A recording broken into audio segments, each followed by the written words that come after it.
Bonjour, c'est la Marianne Joconde. Alors, je fais une continuité à ma première vidéo Stop au lynchage, donc Stop au lynchage numéro 2, suite à l'intervention de la ministre de l'Éducation nationale au sein d'une école dans le 6e arrondissement de Paris où elle s'est faite huer, où je trouve cette scène insupportable puisqu'on a l'impression de revivre du harcèlement scolaire. Vous savez, vous avez le mouton noir et tout le monde qui est en train de dénigrer la personne ouvertement où personne ne fait rien et accepte ça. En fait, c'est tout ce qu'on veut pas. C'est tout ce qu'on dit qu'il ne faut surtout pas faire. Le harcèlement scolaire. Là, on le fait, mais version adulte. Et moi, il y a quelque chose qui m'échappe complètement, c'est-à-dire pourquoi on accepte les deux poids, deux mesures, ce qu'on ne veut pour personne, il ne faut pour personne. C'est aussi simple que ça. Il n'y a pas besoin d'avoir fait Sciences Po ou d'avoir pas fait d'école pour le comprendre.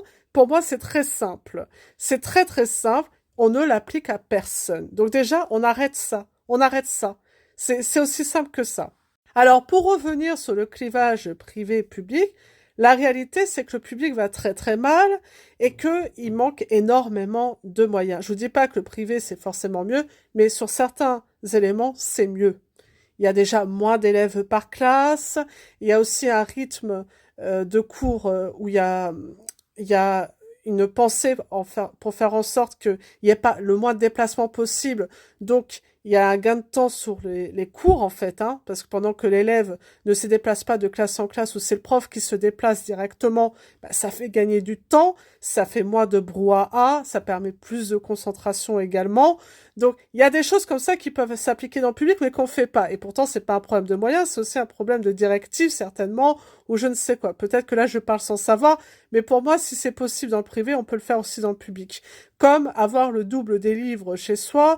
Enfin, voilà, il y a plusieurs moyens qu'on peut mettre en œuvre dans le public qu'on ne fait pas. Et puis, dans le privé, vous avez une psychologue scolaire, vous avez des personnes qui sont là en permanence, ce qui n'est pas le cas dans le public où vous avez un médecin, par exemple, pour 5 ou 6 écoles. Enfin, je dis des chiffres comme ça, je les connais pas, mais à chaque fois qu'on demandait, par exemple, d'avoir un psychologue scolaire, ah ben non, elle est pas là, ou elle peut pas vous faire passer les tests, ou quoi que ce soit, parce que elle est partout à la fois. Donc, à un moment donné, c'est un vrai problème. C'est-à-dire que dans les moyens qu'il faut mettre dans le public en termes de dépistage et de suivi, il faut des personnes qui soient là en permanence, et c'est pas le cas.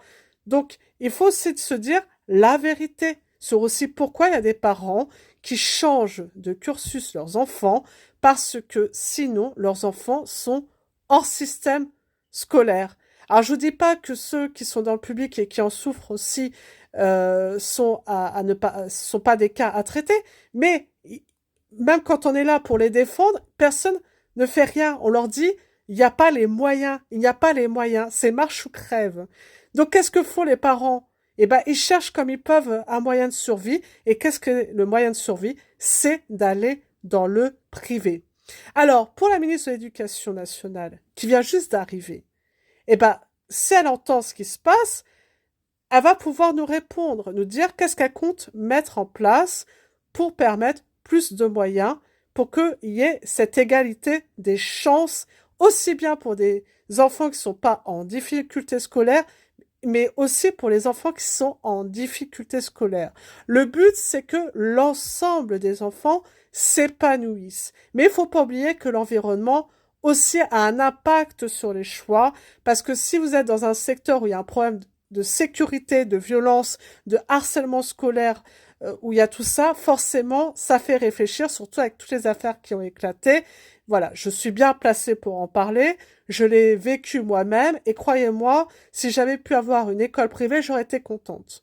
J'aurais été contente parce que malheureusement, même si j'ai eu des profs qui ont été très très bien, malheureusement, j'ai vécu dans un environnement qui m'a pourri la vie, qui m'a pas permis d'avancer comme j'aurais pu avancer, et qui a été, mais juste traumatisant. Ça a été traumatisant. Et en plus, je suis multidis mal dépistée. Donc imaginez que j'ai dû faire tout ce travail seul également, c'est-à-dire que j'ai eu un peu d'accompagnement, mais j'ai surtout fait ce travail seul pour m'en sortir. Et donc, ce que moi j'ai vécu, je veux pas que ça se reproduise pour les autres.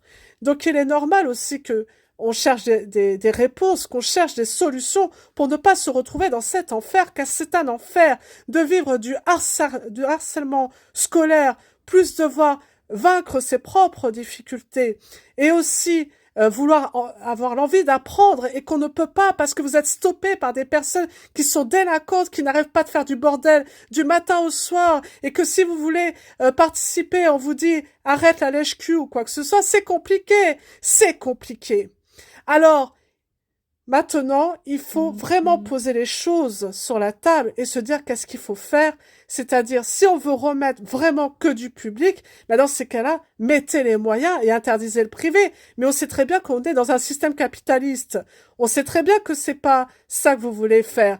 Mais malheureusement, il faut aussi que les gens se bougent, je sais pas, en tapant sur cette ministre qui a certes une politique à mettre en œuvre, que ça va faire bouger les choses. C'est qu'à un moment donné, il faut savoir dire stop sans forcément faire du lynchage. Ce qu'on ne veut pas, justement, on ne veut pas de lynchage. Ce qu'il faut, c'est vraiment se bouger. Faut se bouger le cul. Excusez-moi de l'expression, mais quand vous bougez votre cul à l'école, on vous dit de vous taire parce que, justement, ça fait trop de frontal. Mais voilà, donc en fait, il faut arrêter de se plaindre. Alors, si c'est trop frontal, il faut arrêter de se plaindre. Donc, c'est pour ça que je ne comprends pas, en fait. C'est pas le lynchage qui va faire avancer les choses. Et quand on fait du frontal, on nous dit stop. Donc, à un moment donné, qu'est-ce qu'on fait? Qu'est-ce qu'on fait?